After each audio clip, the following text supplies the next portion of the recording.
খাবারে আমরা যদি লবণ বেশি পরিমাণে খেতে থাকি দীর্ঘদিন ধরে, তাহলে আমাদের স্বাস্থ্যের উপর কি, কি প্রভাব পড়তে পারে তার। So first and the foremost আমাদের বাঙালি লাইফস্টাইলে শর্করা জাতীয় খাবার এবং লবণের পরিমাণ আমরা বেশি নিয়ে থাকি।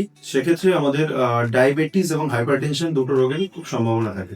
তো আজকের ডিসকাশন যেটা লবণের পরিমাণ বেশি। লবণের পরিমাণ যদি খাবারে আমরা দীর্ঘদিন ধরে বেশি থাকতে পারি, তাহলে আমরা হাইপারটেনশনের শিকার হয়ে যাব।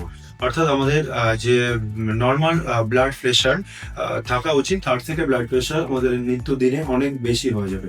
সেক্ষেত্রে আমাদের যে লক্ষণগুলো বা সমস্যাগুলোর সম্মুখীন হতে হবে সেটা হলো মাথা ঘুরতে পারে যে কোনো সময়, মাথা ঘুরে মানুষ অনেক সময় পড়ে যেতে পারে দেখি, ঘাড় ব্যথা করতে পারবে, সে তার নিত্য দৈনন্দিন কাজকর্মে তার সমস্যা হবে। এই হাইপারটেনশন থেকে আমরা নিজেদেরকে যে বাঁচিয়ে রাখবো, নিজেদেরকে প্রতিরোধ করে রাখবো, তার ফার্স্ট অ্যান্ড ফরমোস্ট স্টেপস আমরা যেটা নেব সেটা হলো 5 গ্রামের বেশি লবণ কখনোই খাওয়া যাবে না।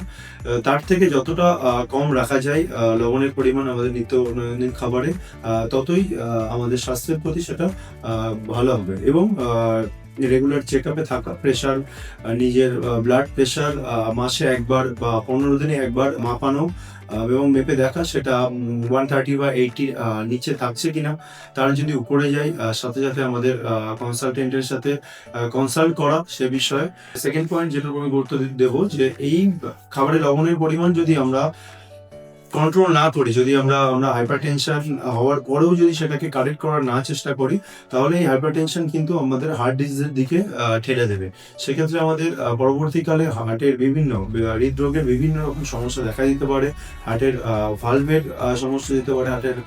সেক্ষেত্রে কিন্তু আমাদের সারা জীবন হার্টের ওষুধ খাওয়া বা আলটিমেট পরিস্থিতিতে আমাদের হার্টের অপারেশন করতে হতে পারে। সেই থেকে আমাদেরকে এই অতিরিক্ত লবণ খাওয়া কিন্তু ঠেলে দেবে।